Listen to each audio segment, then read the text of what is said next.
திருமாவளவனை பொறுத்தவரை அந்த கட்சி திருமாவளவன் அவர்களால் தான் அது. பனையூர் பாபு மாதிரி 1000 பனையூர் பாபு போனாலும் ஒன்றுமில்லை. ஆனால் திமுக அண்மையிலே சொன்னது எங்களிடத்தில் ஆதரவு என்று சொல்லிவிட்டு அதிகாரத்தில் பங்கு என்று.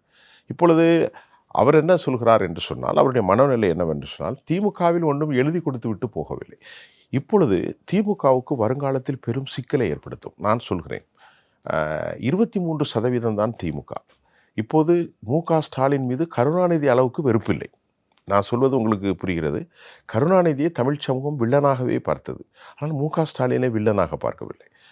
நான் தேர்தலுக்கு முன்பு நம்ம இதில் சொன்னோம்னா தெரியவில்லை. 27% வாக்குகள் அவர்களுக்கு உண்டு. யாருக்கு? ஸ்டாலினுக்கு. கருணாநிதிக்கு 23, இவர்களுக்கு 25லேருந்து 26 வரும். இதுவரை அவர்கள் 42 எப்படி பிடித்துக் கொண்டிருந்தார்கள்? நல்லா புரிந்து கொள்ளுங்கள்.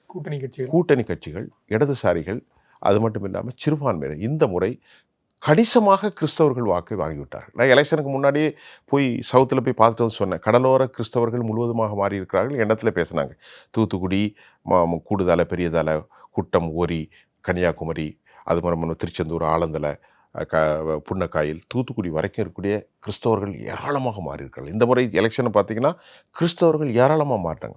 முஸ்லீம்களில் 50 வயசுக்கு மேலே உள்ள ஏற்கனவே திமுக விட்டு மாறவே இல்லை. ஆனால் இளம் சமூகம் 30% மாறி இருக்கு.